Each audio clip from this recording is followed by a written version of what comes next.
Hi everyone! Thank you for joining us for our very first Confidence Kick workshop. I just want to go over a few things before we start, some housekeeping stuff. So this YouTube live session is recorded as it is taking place. If you didn't hear something or you'd like to go back, use your mouse to move the time bar on the bottom of the screen. To return to watching the session live, press live on the bottom left of the screen. The only way that you'll be able to ask questions will be to comment in the live chat. The live chat will be archived with the YouTube video, so others will be able to see your comments or questions in the future. If you would like to comment in the live chat on the right-hand side, you can do so by signing into your Gmail account. When you sign in, you will have the option to change your name if you would like to be anonymous. Inappropriate comments will be deleted. And you should see there is a survey link in the live chat already. Please complete this once our presentation is complete so we know how to improve. If you have to leave early, we would still appreciate you taking the time to complete the survey. This screen may go black in between presentations. It will start back up once the next presentation starts. This workshop is intended to go until 3:30 today, but we may run over time. Please feel free to leave at any time and click on the survey link before leaving. We've also added a link to our Facebook page. Feel free to follow us. We will take questions at the end of each presentation. I will now let your presenters introduce themselves over the webcam, and then we'll switch over to our presentations and get started. Hi everybody, I'm Nikita. I'm the clinical social worker at the Windsor Family Health Team. I'm going to be doing the first part of the presentation regarding confidence. Hi everyone, my name's Sonia. I'm the registered dietitian here at the Windsor Family Health Team as well as at the Windsor Teen Care Center. And after Nikita's first portion of the presentation, I will be covering confidence and mood. So we hope you enjoy.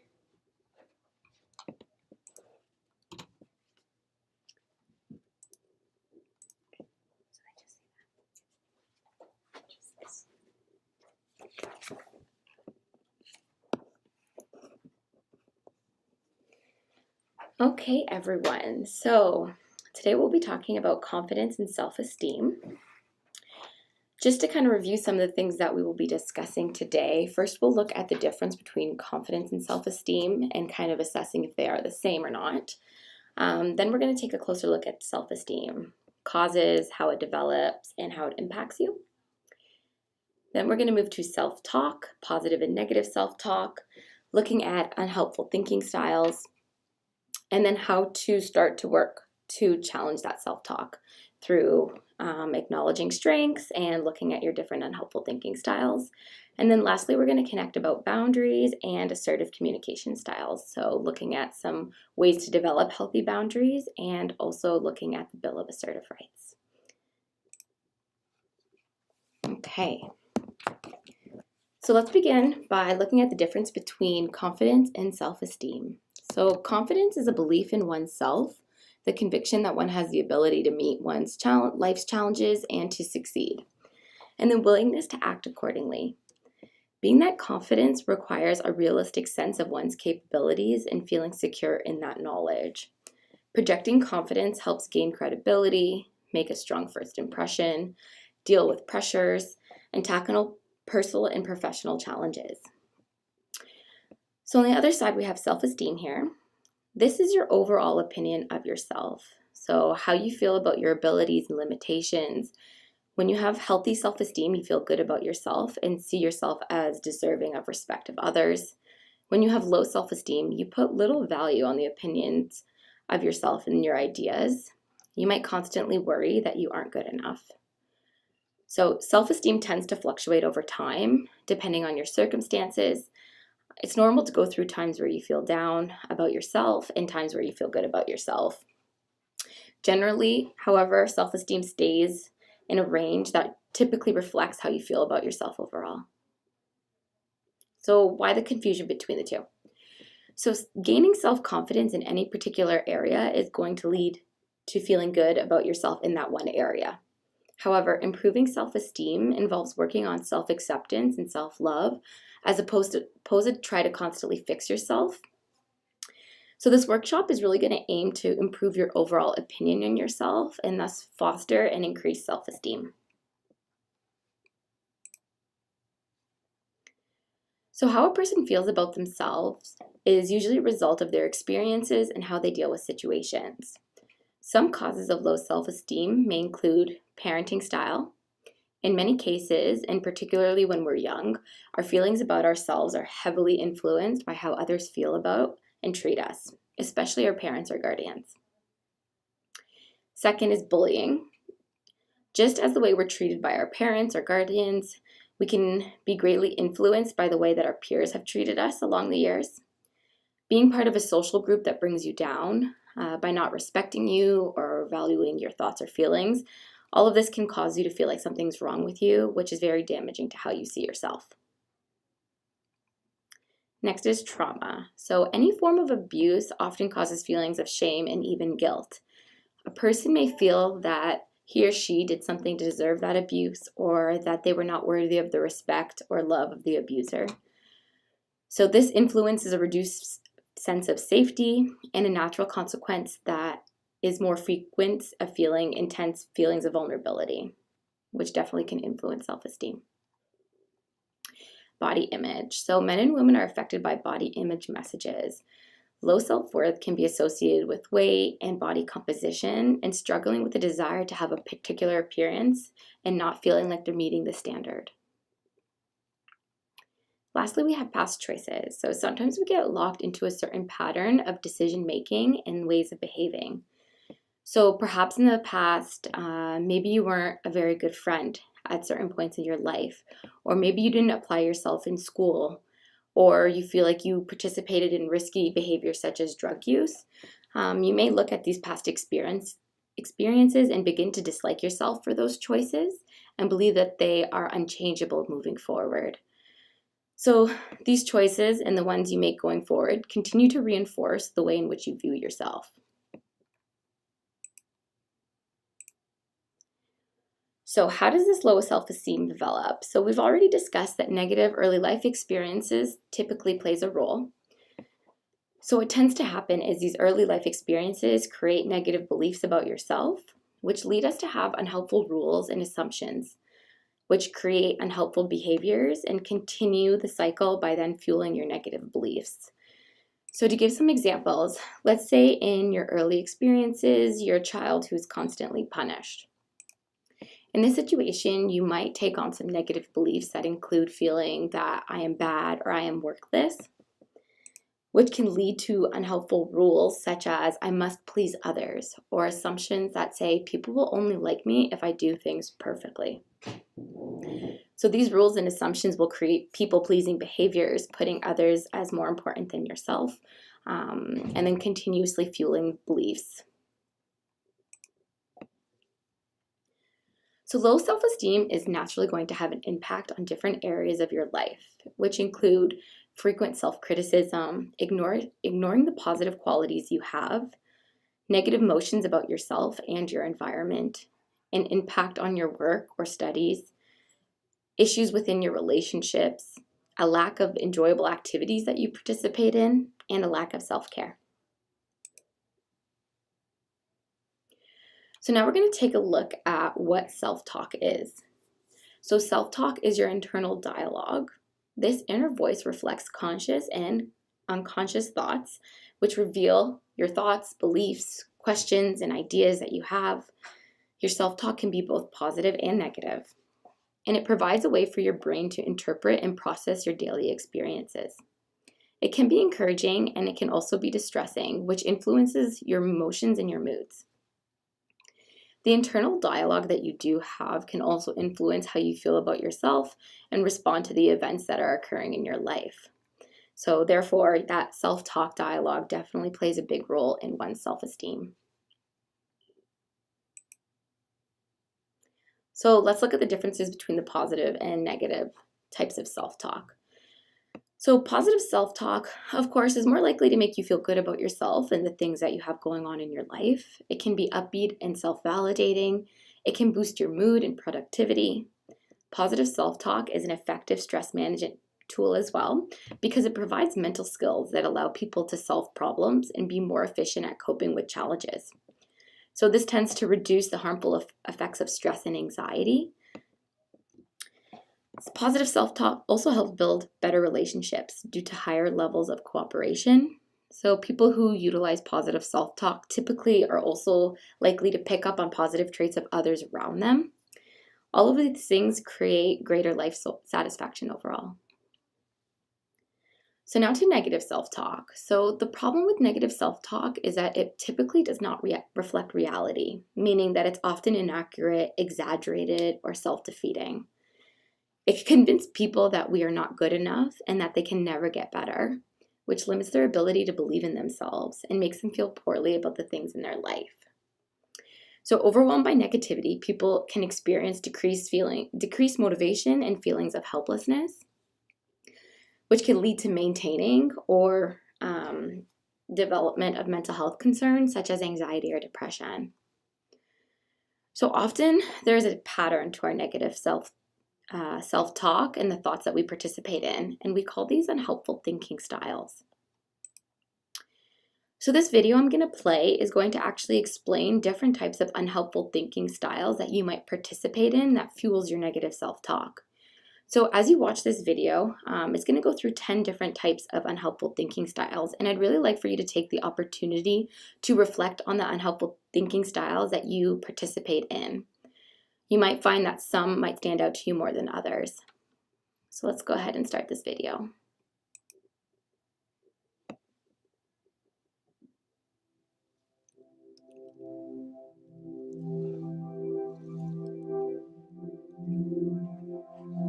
What are cognitive distortions? So next time you feel stressed or worried, take a moment to notice what you are thinking. It is highly likely that you'll find that your mind is full of negative thoughts.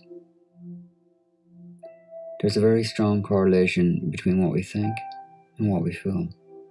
When we are feeling challenged or unhappy, our thoughts tend to be quite dramatic and absolute, along the lines of, I'm useless, I can't do anything right, nobody likes me. These types of thoughts are called cognitive distortions in psychology, a term that means that the way you are thinking about something doesn't necessarily match up with the reality of what's going on. It can help when trying to recognize your own cognitive distortions, if you are aware of some of the most common ones. Here are 10 of the most common thought distortions you might have experienced. Mental filtering is when we focus exclusively on the most negative and upsetting feature of a situation, filtering out all the more positive aspects. For example, you undertake a presentation at work, which is complimented and praised by 95% of your team, but you only focus on the 5% of feedback that you could have done better. This leaves you convinced that you didn't do well enough, and not only do you not recognize and enjoy the praise being offered, but you decide not to participate in any future events. All or nothing thinking. All or nothing thinking is when we see things purely in black and white. These types of thoughts are characterized by terms such as every, always, or never. Everything is seen as either good or bad, or a success or failure. It is generally the negative perspective that is endorsed, discounting all the shades of grey that lie between the two focused choices. For example, you get 80% on a test, and you feel like a failure because you didn't get that perfect score. Overgeneralization. Thinking in an overgeneralizing way means we will often see a single unpleasant incident or event as evidence of everything being awful and negative, and a sign that now everything will just go wrong. For example, you fail to get a job that you're interviewed for, and you decide you're never going to get a job. Or you might go on one unsuccessful date and decide you're never going to find a partner. Shoulds and oughts. Individuals thinking in shoulds, oughts, and must have an ironclad view of how others should and ought to be. These rigid views or rules can generate feelings of anger, frustration, resentment, disappointment, and guilt if not followed. For example, you don't like playing tennis, but you take lessons because you feel you should. And you shouldn't make some mistakes on the court, and your coach ought to be stricter on you. You also feel that you must please him by training harder. Emotional reasoning. Emotional reasoning is when we assume our feelings reflect fact, regardless of the evidence. The idea is, I feel, therefore it must be true. Such thinking can lead to self-fulfilling prophecies, whereby our thoughts end up eliciting the very behavior we predicted just because we changed our behavior in accordance with what we thought. For example, if you think, I feel ugly and stupid, therefore I must be ugly and stupid, you might then stop buying yourself new clothes and start doing poorly in school, even though you looked fine and doing quite well in school beforehand. Personalization. A person engaging in personalization will automatically assume the responsibility and blame for the negative events that are not under their control. This is also called the mother of guilt, because of the feelings of guilt, shame, and inadequacy that it leads to. For example, you come home to find that your dog has injured its foot, and you instantly think, if only I didn't leave the house, it wouldn't have happened. Or maybe it was my fault that I accidentally stepped on the dog's foot before I left. These thoughts are entirely unrealistic. Magnifying and minimizing. Thinking in a magnifying or minimizing way is often when we exaggerate the importance of a negative event and minimize or downplay the importance of positive events.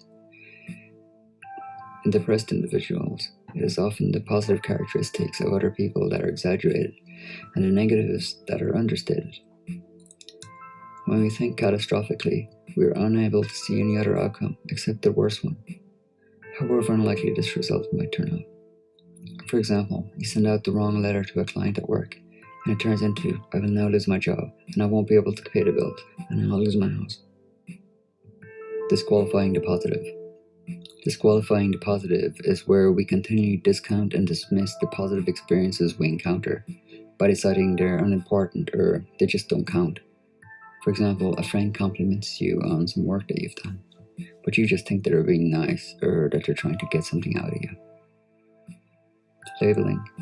Labeling is an extreme form of all or nothing thinking and overgeneralization. Rather than describing a specific behavior, an individual instead assigns a negative and highly emotive label to themselves or others that leaves no room for change. For example, you make a mistake on a form you filled out and it's sent back to you in the post. You decide, I'm such a loser, I'm stupid, rather than thinking, I made a mistake as I had a busy day and I was filling it out. Jumping to conclusions. An individual who jumps to conclusions will often make a negative interpretation or prediction, even though there is no evidence to support their conclusion. This type of thinking is often made when thinking about how others perceive us. It can show up as either mind reading or fortune telling. Mind reading is assuming the thoughts and intentions of others, and fortune telling is anticipating the worst and acting as if that is fact. For example, you're at a party and you don't like what you're wearing and you decide everyone is laughing at you. That's mind reading. Or you're going to take a driver's test and you decide that you're going to fail. This is fortune telling. Do you suffer from cognitive distortions? If you recognize any of these thoughts in yourself, instead of panicking, realize that by learning to see your own patterns of thinking, you're halfway towards change. Try monitoring when and how often you experience cognitive distortions, and in what situations they occur, and consider working with a CBT therapist to recognize, challenge, and change your thinking patterns more quickly.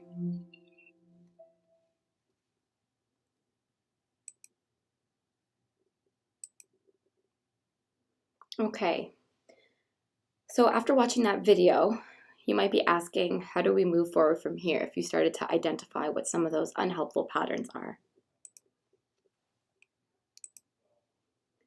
So how do we challenge our negative self-talk?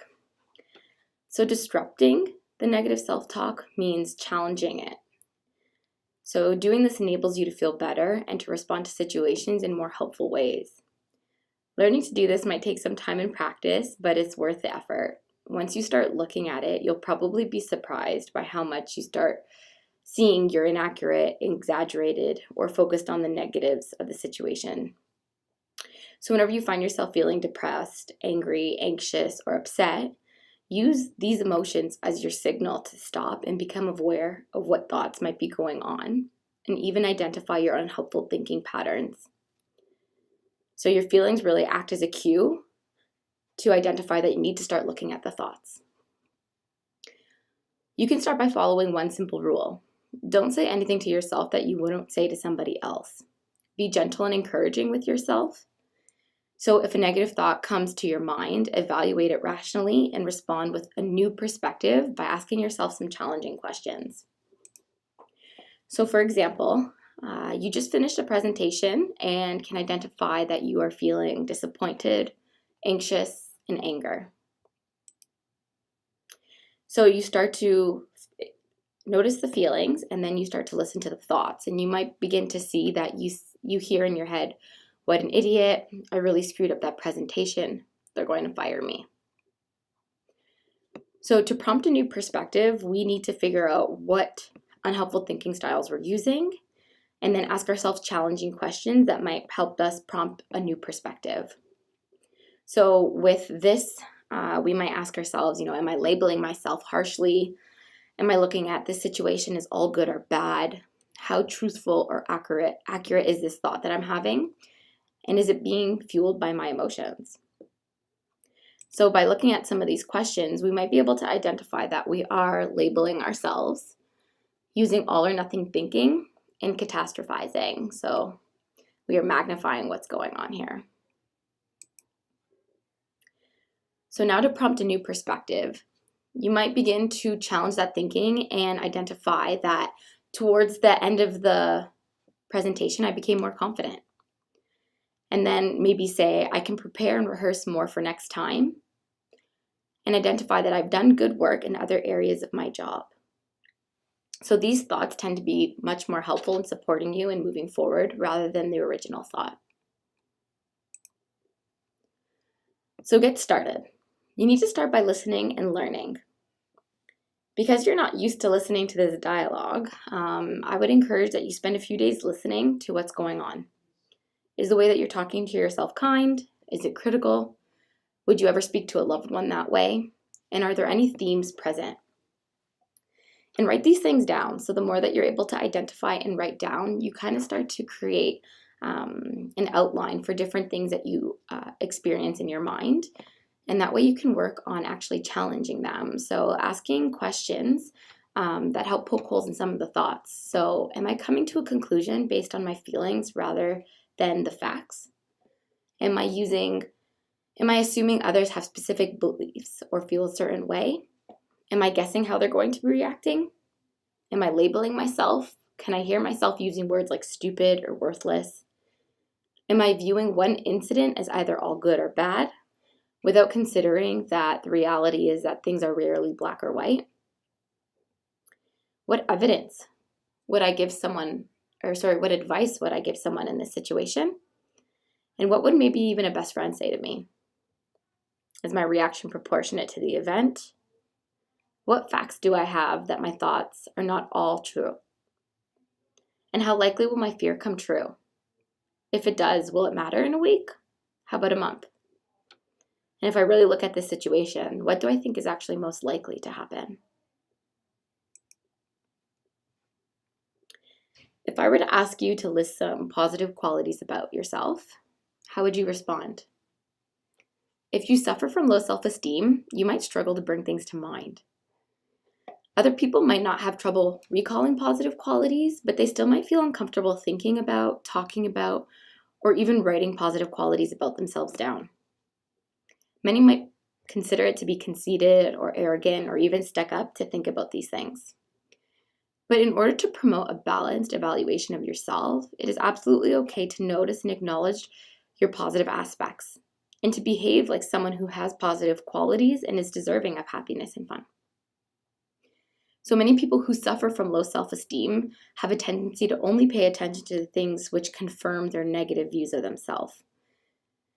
So if you struggle with low self-esteem, you might rarely pay attention to the positive things about yourself, your positive qualities, good outcomes that you've had in the past, or even positive comments that other people might give you. Most of the time you'll focus on negative qualities, and a lot of times we become comfortable with dwelling in this area. Now we have to ask ourselves, is this fair? By getting you to begin to acknowledge your positives, you really are tipping the scales of self-evaluation back into balance. It is possible that this scale has probably been off balance for quite some time now, meaning that you've been looking more towards the negatives. So correcting it is definitely going to take some time and practice.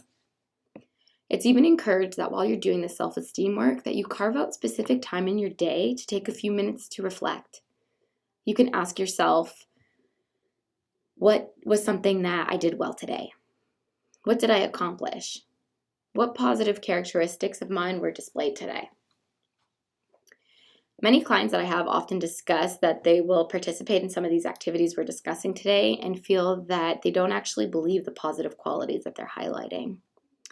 So this is the need for practice and calling on evidence. So what calling on evidence means is looking for times you specifically displayed those qualities. So instead of just saying, I think that being thoughtful is a positive quality of mine, but actually looking for times where you were thoughtful. So for example, identifying a time where you gave up your seat on the bus for somebody, or maybe offered somebody a ride home, or maybe you sent somebody a nice text, or gave someone a compliment that made them feel really good. This is all evidence that helps you actually believe that you have the positive trait of being thoughtful.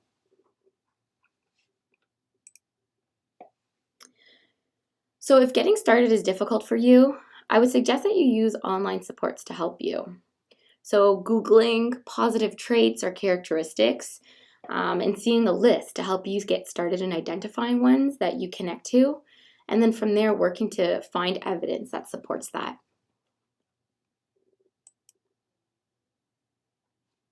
Okay, so other things to consider. So one big thing is remembering that our thoughts and feelings are temporary. Thinking negative things about yourself might feel like observations that happen frequently, but your thoughts and feelings can definitely be things that are fleeting. They can be skewed like everyone else's and subject to different biases influenced by your mood. So if you're feeling particularly poor today, your negative thinking might be a little bit more intense. So reminding yourself that you might not feel this way later in the day or even tomorrow can help you. Change your language. So when we engage in negative self-talk, you might be able to catch yourself doing it, but sometimes it's difficult to force yourself to stop the train of thought and challenge it. So one thing that you can do in the beginning stages, if you find it to be easier, is just try changing the intensity of the language. So if you start by saying, I can't stand this, try changing it to, this is challenging. And if you say, I hate something, I would try to change it to I don't like, or maybe even I don't prefer. When your self-talk uses more gentle language, usually it takes a lot of the power and kind of mutes some of the feelings. Next is think like a friend. So when our inner critic is at its worst, it can sound like our worst enemy. Often we'll say things to ourselves in our heads that we'd never say to someone else we care about. So why not reserve this? And make it a point to imagine yourself talking to somebody that you treasure. A lot of times it's so easy for people to say that they would never speak like that to somebody else, but to themselves it's just a different story. Next is looking at the bigger picture. So sometimes looking at things in the long term can help you realize that you may be placing too great of an emphasis on something. So for example, you may ask yourself if something you're upset about is still going to matter to you in maybe a year, 2 years. And then break that down. Is it even going to matter in a month? How about a week? Am I still going to feel this way tomorrow? That perspective can help you kind of see that things aren't as big as they feel. Next is saying it out loud. So when you catch yourself thinking negative thoughts, simply saying them aloud can help you unpack them and separate potential worries from more realistic concerns. So you can do this in your head or on paper, but sometimes saying things out loud can help you ground yourself in reality and make you see that some of the things that you're thinking are really extreme. Next is share it with someone you trust. Sometimes telling a trusted friend what you're thinking can often shine a light on how ridiculous some of our negative self-talk can be. And if that's not the case, other times that at least brings a person in for added support. Lastly is use even though blank, nevertheless blank statements. So using these statements help us acknowledge the reality of what's occurring, and it reinforces a positive and compassionate sense of self-regard. So an example of this might be, even though I'm feeling unsure of what's to come, nevertheless, I will get through this by taking it one day at a time. Or even though I'm feeling unsure of who I am right now, nevertheless, I'm looking forward to learning something new about myself. And lastly, even though my marriage failed to continue, nevertheless, I am not a failure. So you really have to remember here that how you're feeling is not who you are.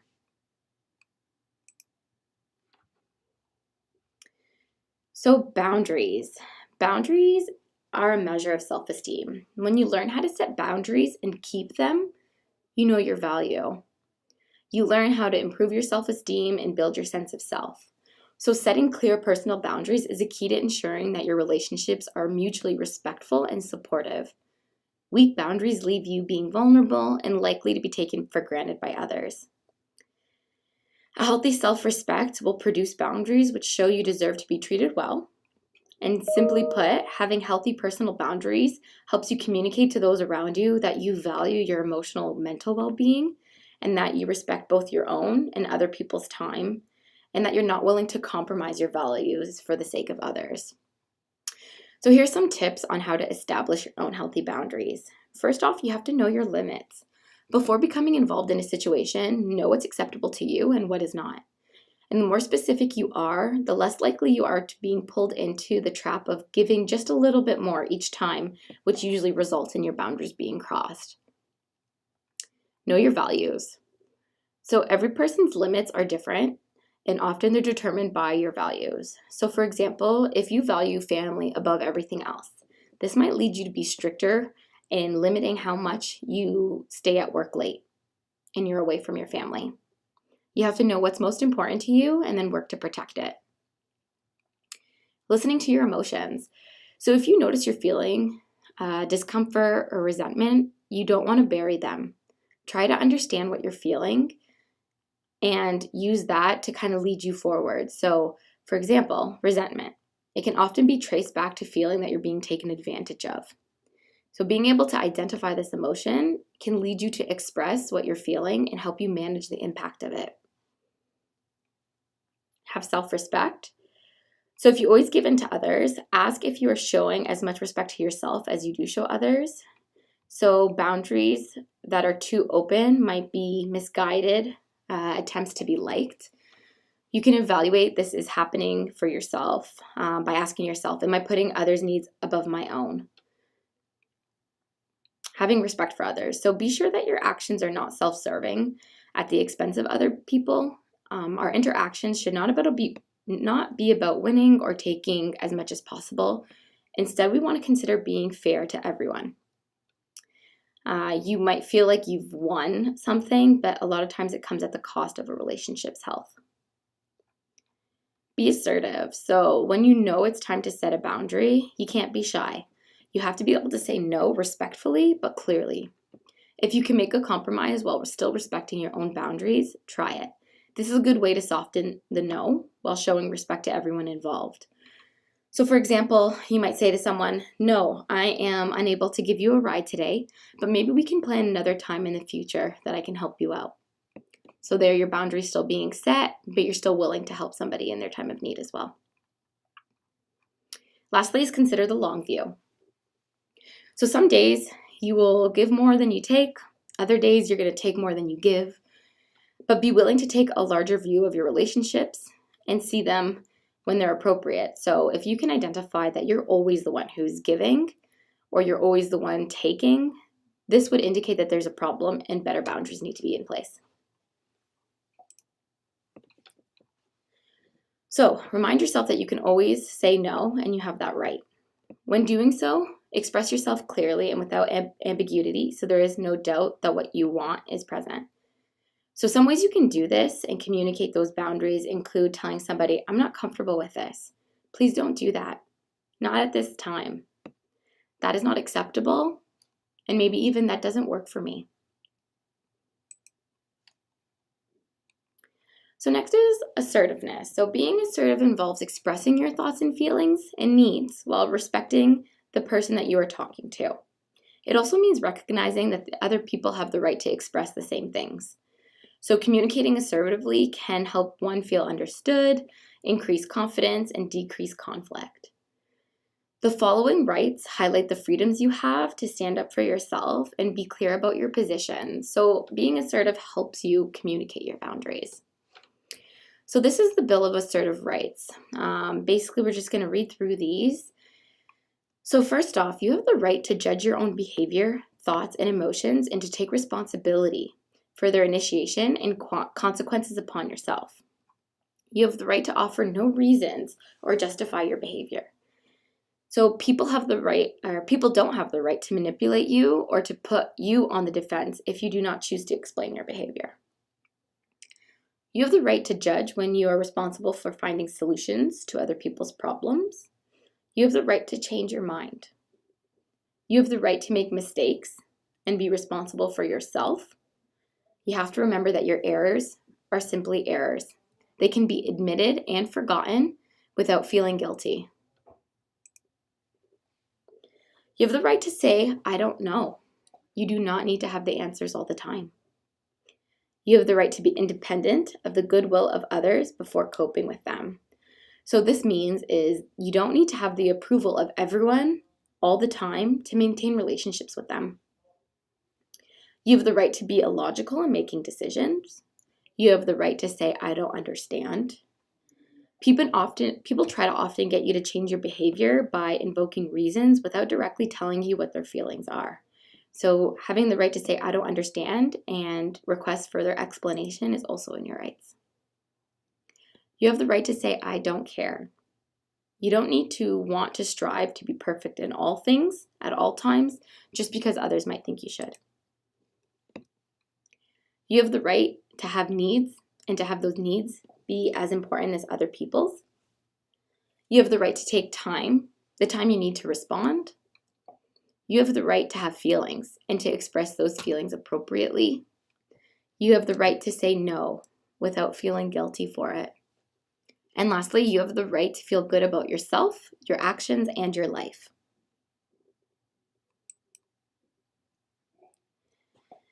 So many people who suffer from low self-esteem have struggled with adapting self-care into their lifestyles.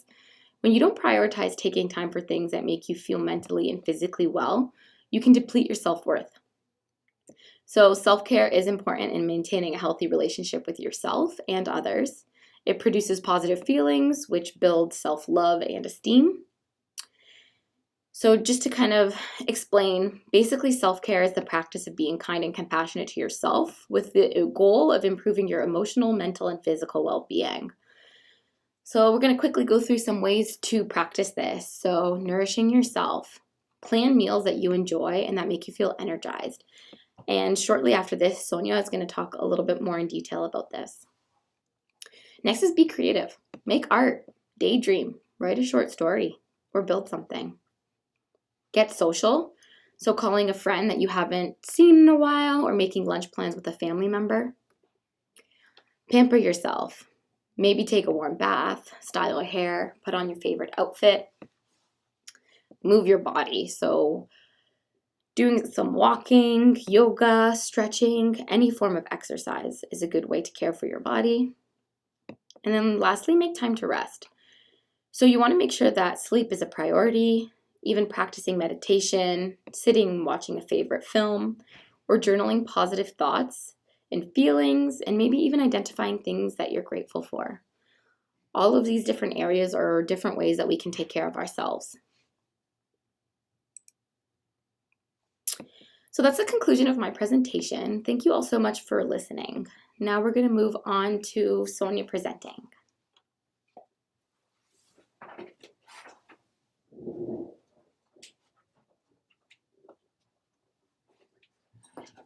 Thank you, Nikita. That was great. So I'm just going to give everyone a minute to ask questions, and then we will go to Sonia for her presentation.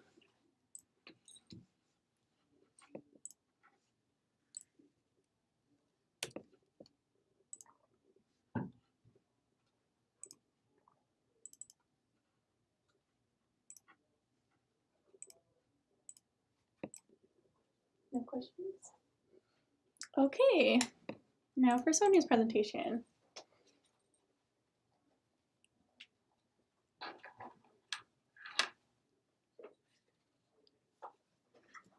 All right, hi again, everyone. So now I'm going to be covering food for mood and self-confidence. So just as an overview for what I'll be talking about, first I'll give a brief introduction to the topic, then I'll go over the mood-food cycle and emotional eating. Then we'll talk about the gut microbiome and how diet can influence your mental health.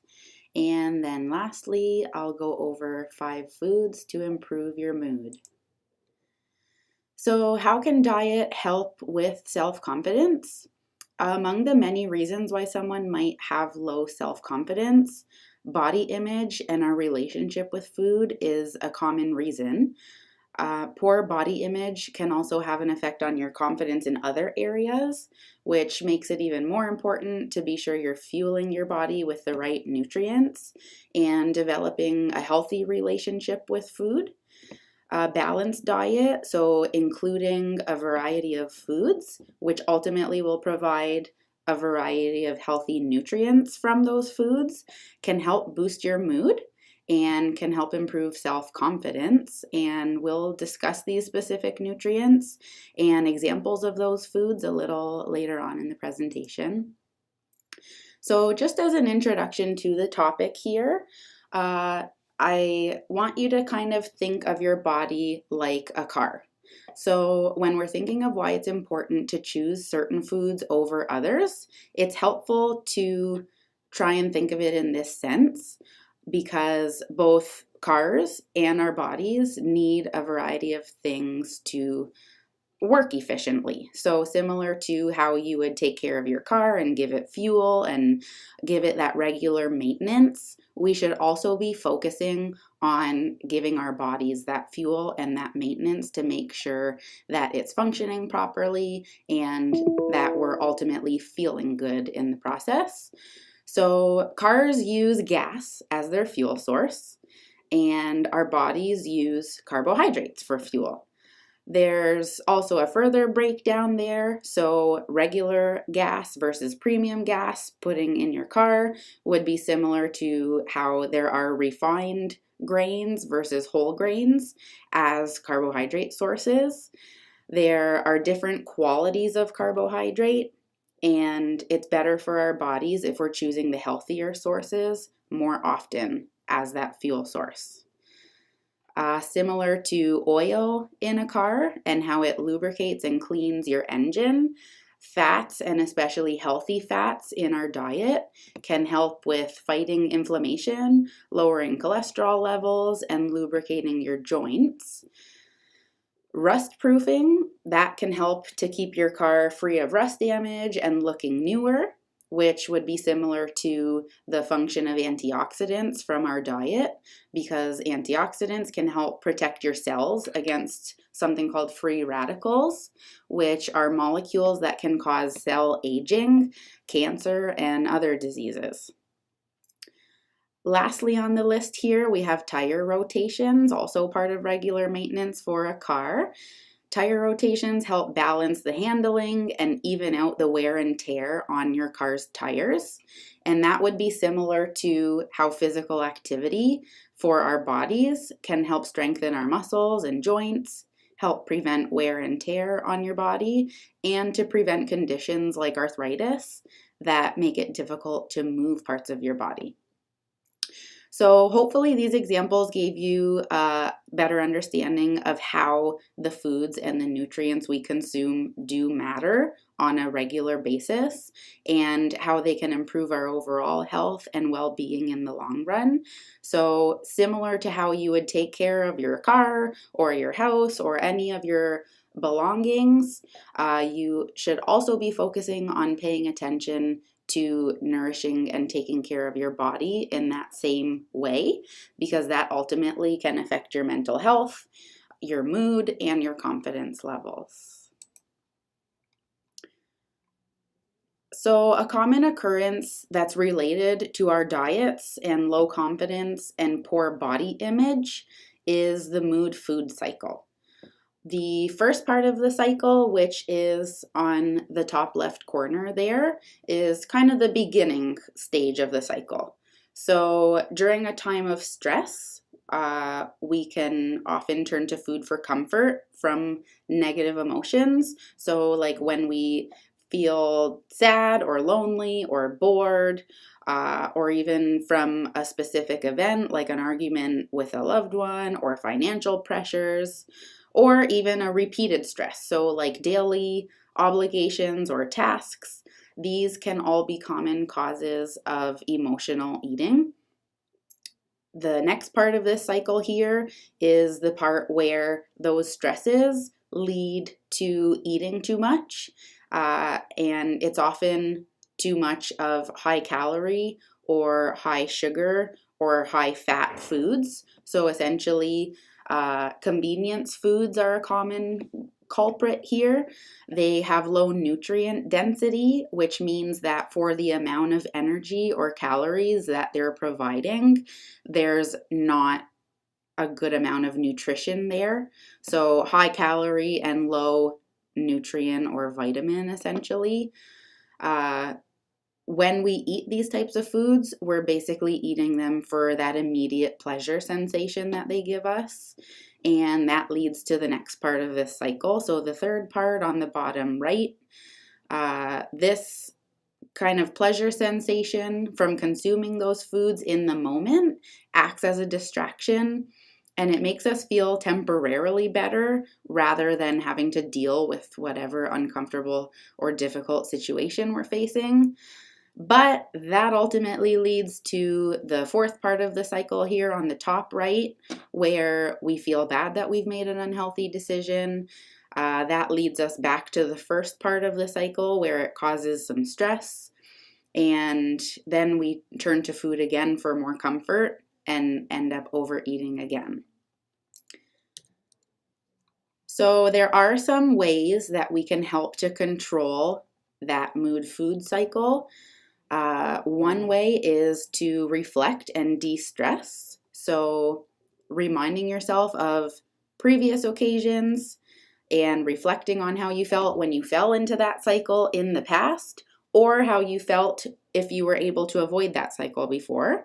So using positive self-talk techniques similar to what Nikita outlined just before this to remind yourself of your capabilities can help you to try and avoid falling into that cycle. Having a hunger check. So there are different types of hunger: physical hunger and emotional hunger. Physical hunger is gradual, so it comes on slowly and it's based on the last time that you ate. Emotional hunger is triggered by a feeling or a thought, and it can come on instantly. So cravings are another form of emotional hunger. When this happens, it's helpful to pay close attention to whether you're actually hungry, like if it's been a while since your last meal or your last snack, and if your body is starting to try to tell you that it needs some fuel, or if it's your emotions or cravings that are responsible for this hunger that's coming on. Another option is to kick the habit. So rather than having to avoid those certain foods, it's easier for some people to not have them in the house. So essentially getting rid of the source of the habit. If you have certain foods that are a downfall for you, like chips or chocolate or cookies, again, high calorie, low nutrient density there, then avoiding having them in the house can be helpful. If they aren't there, then they're not calling your name from the cupboard, and that removes some of the temptation there. A lot of times people will say that they have them in the house because they like to have them on hand for other family members or when the grandkids come to visit. So it's important to think of the habits that this is teaching those other people as well. It's just as important for your kids or your grandkids or your spouse to choose healthy foods for meals and snacks, just as important as it is for you. So by limiting the amount of those less healthy foods that you have in the house, you're helping everyone to learn to make these healthier choices. And it's also helpful to look up other recipes or ideas for healthier alternatives to these less healthy foods. So that way they fit into your healthy lifestyle and you won't feel as guilty about having them and won't potentially fall into that kind of mood food cycle. Then lastly, also like Nikita mentioned, some distractions can help. So healthier habits to distract you from that kind of mindless eating, reading a book or a magazine, calling a friend, taking a walk, or even fitting in some physical activity so that the boredom isn't a source of that mindless eating can be helpful as well.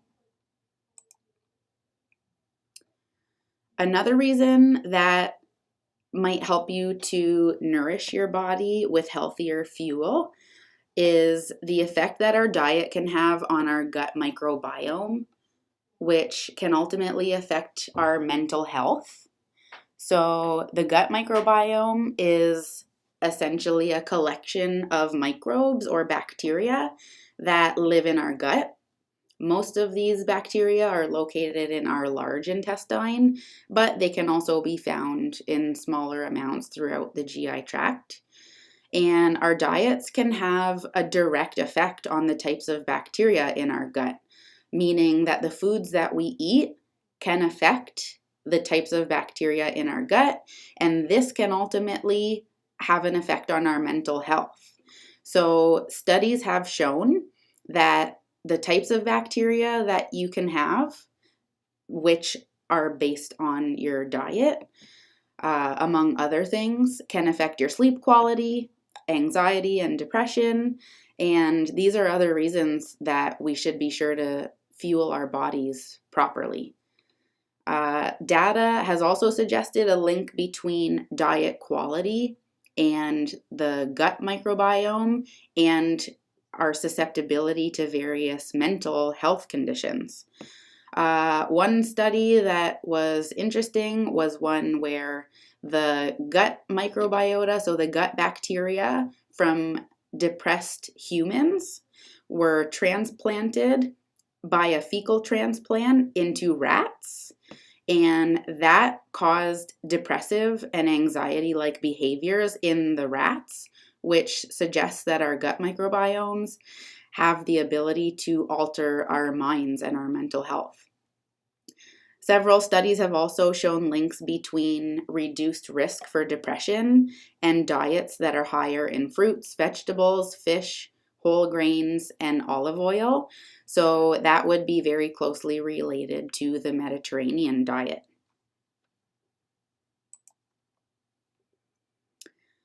So our bodies were designed to need specific nutrients and regular physical activity in order to stay healthy and grow and function properly, especially in today's world where many of us are forced to stay home or work from home or self-isolate, or if we have to stay home to watch our children because we don't have other childcare.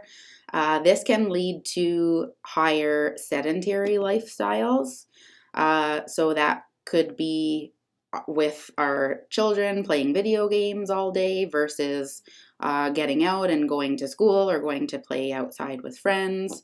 That could also be related to, social media and mobile devices and how we're kind of sitting and flipping endlessly through our social media, or even just being forced to sit all day for work. We have lower physical activity levels because of that. And also convenience foods that have become much more common. So like those gummy fruit snacks that we might give our kids for a snack, or picking up meals from restaurants for convenience.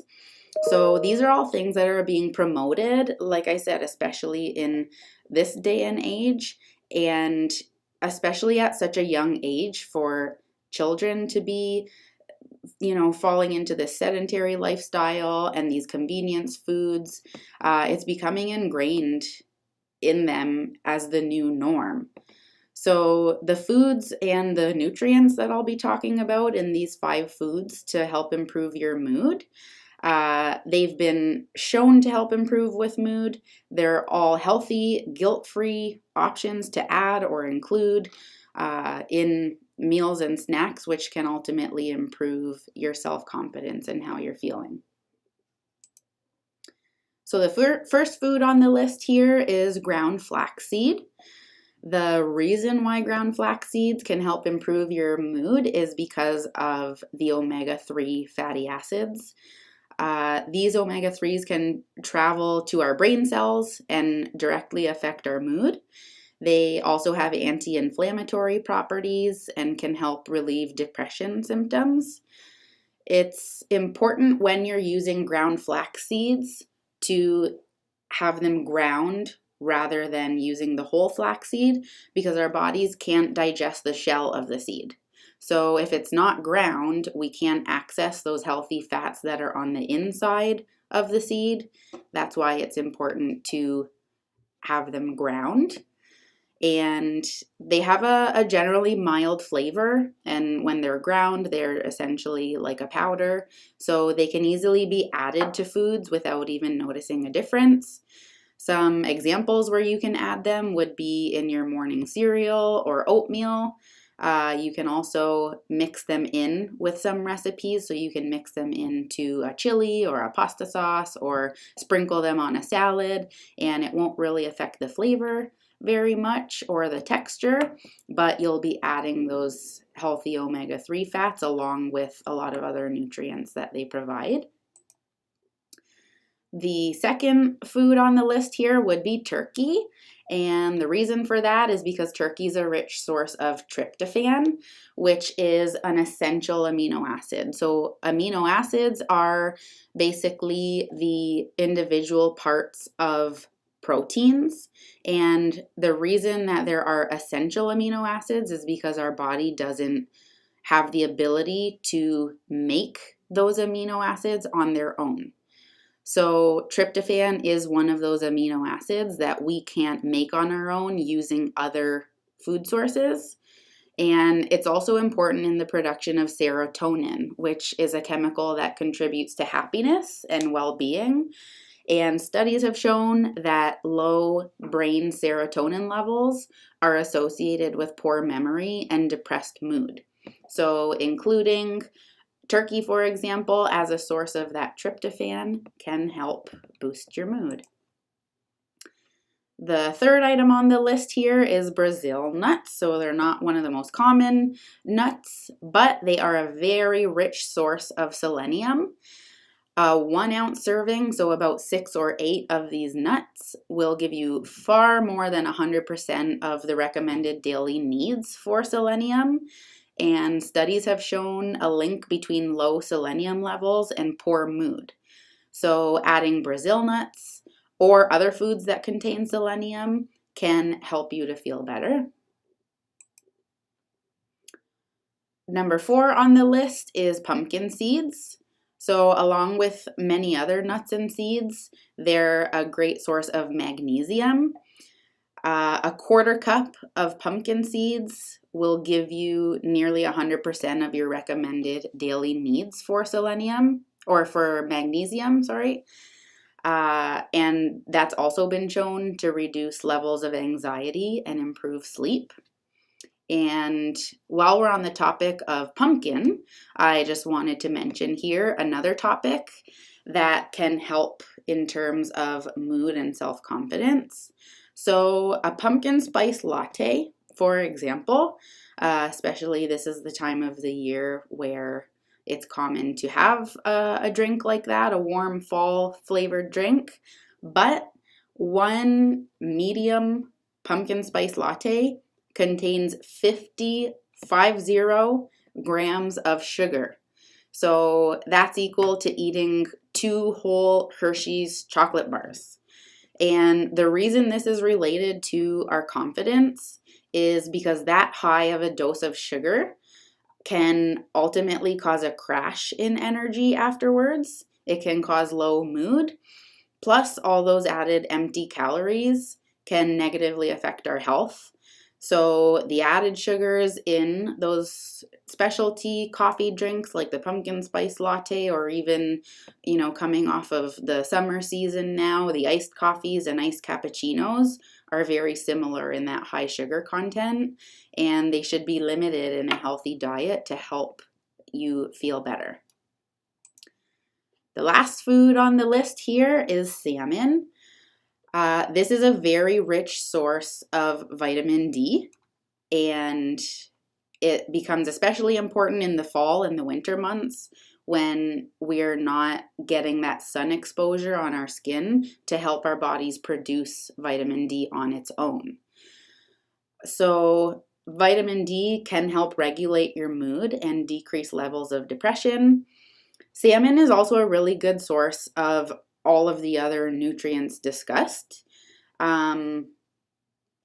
It's also a really healthy source of protein, which helps you to feel full longer. So by including a good source of protein with your meals and snacks, that can help to control cravings or unnecessary snacking in between meals if you're making sure that you're satisfied after a meal or a snack.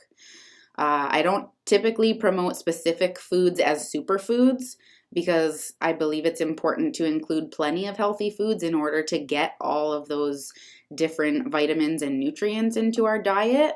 But salmon is one of those foods that has a very impressive nutrition label, I guess you could call it, because of how many healthy and important nutrients it provides. So that's the end of the nutrition portion of the presentation. And I just wanted to remind you all that if you enjoyed this webinar, or if you've participated in any of our previous webinars, and if you want to know more about upcoming programs or workshops, then you can follow us on Facebook at Windsor FHT, and you'll be able to see promotions for any of our other upcoming programs and workshops. So if anyone has any questions about any of the nutrition aspect that I covered here, then feel free to type it in the chat section right now. And other than that, I hope you enjoyed this section of the presentation. Thank you very much, Sonia. So we'll just give a minute for anyone to ask any questions. We'll put the video back on.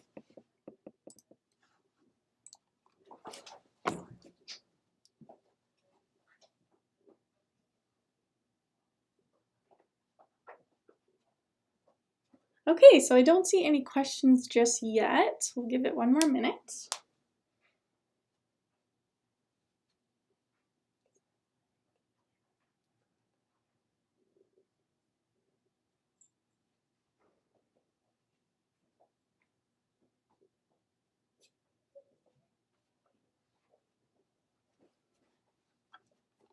All right, so we're going to end the presentation now. Thank you so much for joining us. We hope you enjoyed our workshop. Don't forget to fill out the survey.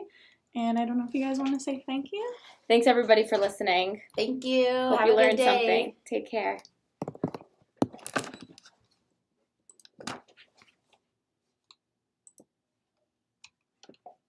And cut.